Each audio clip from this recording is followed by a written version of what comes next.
Annual most evil invention in the world contest. Yes, esteemed evildoers. You have had all year to work in your secret laboratories on an evil invention that will shock the entire world with its dastard refuge bill. It would provide legal protection to those who come here from other states for gender-affirming care. Here's John Croman. The situation for trans people in America is dire. People are scared. People need help. Lee Finke, Minnesota's first transgender state lawmaker, picked up her microphone 8.5 hours into Thursday's session, and she'd be there another 5 hours. It's the real deal. Help me. Help me. It's the real deal. Help me. Help me. Help me.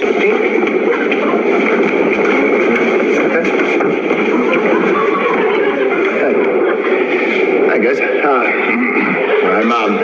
My name is Roy, and and for the most evil invention in the world contest, I invented a child molesting robot. I beg your pardon, what? Oh, I'm sorry. I'll speak up. It's a robot that is designed to molest children.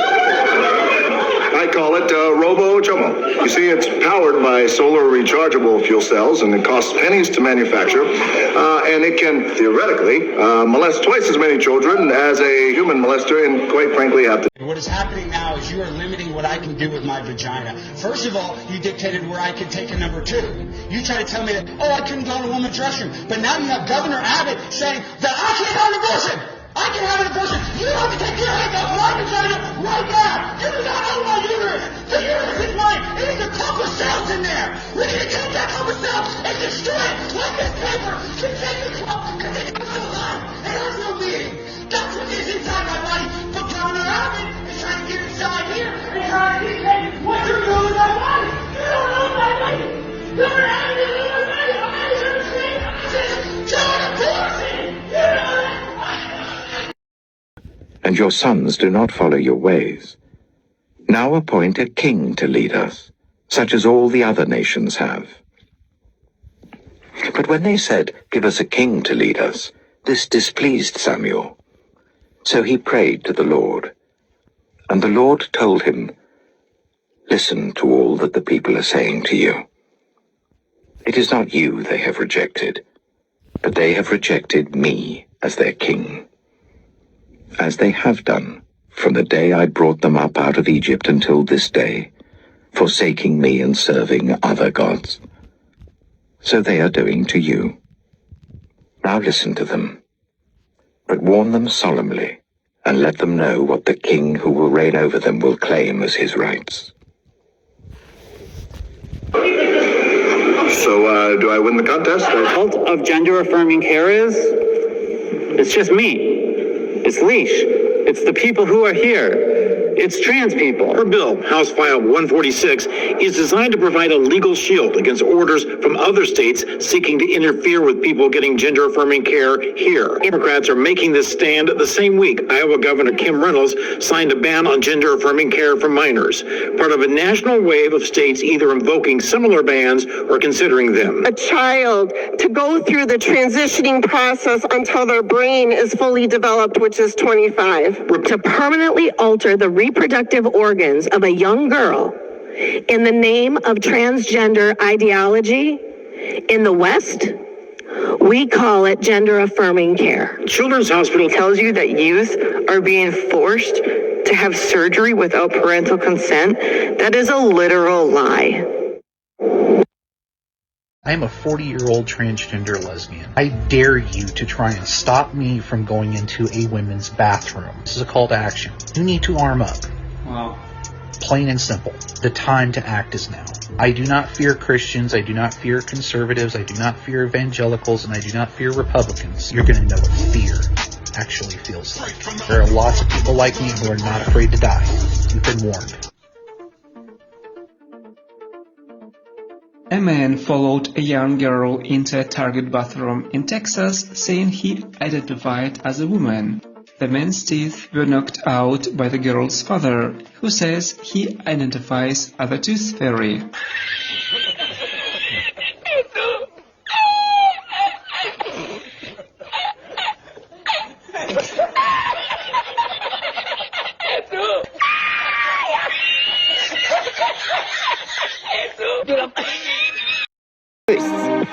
But what is not widely spoken about is Joe Biden's creepiness. Sniffing children, inappropriate touching, and strange whispering have all come up multiple times throughout his presidency. Sky News All-Star proximity to children's faces. Here's just a few of those moments. Yeah, let me whisper a secret. Don't tell Mommy what I told you. Some more. There's nothing pervy here. The VP knows he's on camera at these swearing-in ceremonies, and the parents are right there as he leans in for a kiss. No, Mr. President, you can't do this. Don't sniff the hair. Don't take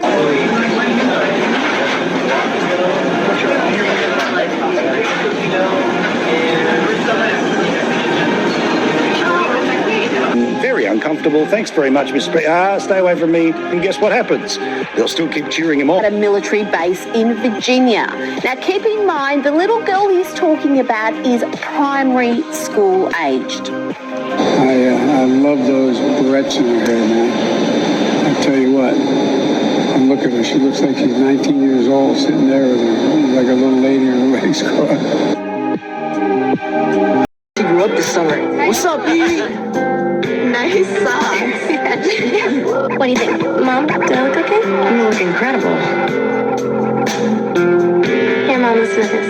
It's not simple, nor is it an easy matter to explain. Let's just leave it at that, she says, and closes the holy book of lies. She covers her eyes. Tracy! We're gonna talk about it when I get back, okay?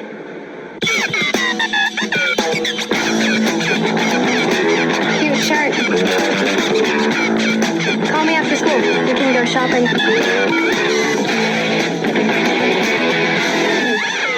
1, 2, 3, go. Guess what I hung out with today? Give you some more?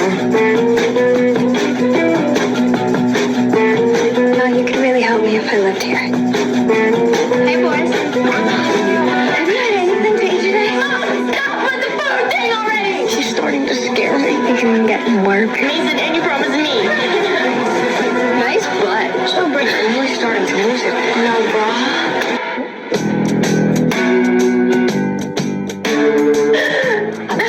I love you and your brother more than anything in the world.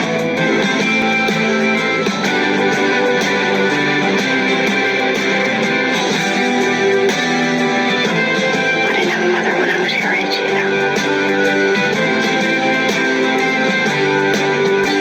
either. Cool 6 hundo. Karen tells TJ about a kid named Marky412 she's been talking to in a chat room who's selling bootleg copies of Starship Doctor for $20. TJ has some concerns that this is illegal and therefore something that could get him in trouble. Not only is Starship Doctor still available, he also has some more legal games. Eager to purchase all these bootleg titles, TJ says they'll meet him this afternoon, then hatches a quick plan to fleece those two bozos with car troubles outside. He offers to repair the car for $65. TJ and Karen show up in dorky matching hats looking for the kid they were talking to in the chat room. Only a kid doesn't show up. It turns out Marky412 is a fully grown dude. And when TJ and Karen are like, hey man, what the shit, we thought you were 12. Marky412 says he was only in the kid's chat room because he likes games. And the only other people on Earth who like games are kids. And that's a pedophile. They do the deal in a very inconspicuous fashion. Seasoned, airtight logic is all these two idiots need to sit down with this pedophile. Seasoned pros. Marky says enjoy, but definitely do not tell your dad. Because hey dum-dum, illegal stuff makes dads pissed. By saying he only bought one game and the rest are Karen's. Very smooth. Marky412 IMs to ask how they like the games. TJ says they're super sweet, and Marky412 says he has 2 new games, including Clowns of War, and they're even sweeter. Only Marky can't leave the house because he's too busy working on a new game. So if they want Clowns of War, they better book it over to his house. Unsettling basement, featuring 2 computers and a surfboard on a blue screen. That's the new game he's been working on. Marky412 starts explaining his Surf City game, and TJ is enthralled. Marky says he uses that super nifty basement cam over there to put your image right in the game, and they can be the very first to try. bathing suits. TJ quips that bathing suits might be winter wear in Hawaii, but not in DC, which stands for darn cold, which is music to a pedophile's ears, since only dumb little kids say darn. Marky says underwear is basically the same as a bathing suit, and yeah, you know, maybe they should just get in their underwear and hop on there. Breaks out a book of his other basement friends, and flips to a girl named Melissa, who used to be nervous, but after a while started surfing with her shirt off. TJ seems to have no objection to the fact that he's looking at child porn, and instead is like, hey man, what the shit, I thought you said we were the first ones to play this game. Marky covers, saying they're the first to play this version, and this smart guy finally realizes, holy fuck, we're in a pedophile's basement. The worst kind of basement to be in. TJ drags Karen out of there, because she's about to wind up on a page stuck to Melissa's, and Marky 412 reminds them do not tell their parents. So TJ immediately tells his dad, who calls the cops, who then say this guy is on parole for a similar crime, and he's going... It scrolls through. My life would be ruined. Right. And then you say, do you trim your blank? Okay. Today we're going to get some information from you about yourself, and then we're going to take your fingerprints. We're going to take some pictures. What is your name? Matthew. And do you have a nickname? Mash. Okay. The Masonic Chip program uses modern police-approved techniques to create a child identification kit for the ones you love. The purpose of the Masonic Child Identification Program is to provide parents with a readily available package of data that they can provide authorities in the event something happens to one of their children. And not to worry, there are no microchips implanted in your child. The CHIP part of the name is an acronym for Child Identification Program. Well, we gather the standard name, address, phone numbers, height, weight, eye color, those things, special eye color, those things, special identifying marks, allergies, if any. We take photos, both facial, a short video where the child, if they are able to speak, speaks directly onto the video, and we put all of this data on a CD and provide it to the parents. We also provide them with a swab for getting a DNA swab, and we also provide them with imprint where they can get an imprint of the child's teeth. So not only does it provide DNA as well as a swab, but it is also a source if you were using tracking dogs to provide a scent for the child. Masonic Chip Ontario is funded through the money that is raised by their volunteers throughout the city at events such as the Teddy Bears Picnic, the CLE, and the Spring and Fall Show. So we raise the money internally. But the equipment costs, the computers cost something like $3,000 each, and the kits are $3 each. As this program is provided by the Masonic Grand Lodge of Ontario, there are little to no funds to provide the essential tools. They are in a polyamorous relationship, Hazel and Sparrow. We have a 2-year-old antigender baby and a 10-year-old who is non-binary. We don't know it yet. It's something that Sparrow's going to have to figure out and then tell us. Threats. Crazy, crazy lady. I hope karma hits you back and your kids grow up to detest you. Please tell us how and why you decided to come out as non-binary. Because the pronouns she and he did not fit. I do choose to act and look more feminine. Can I go down now? Of course.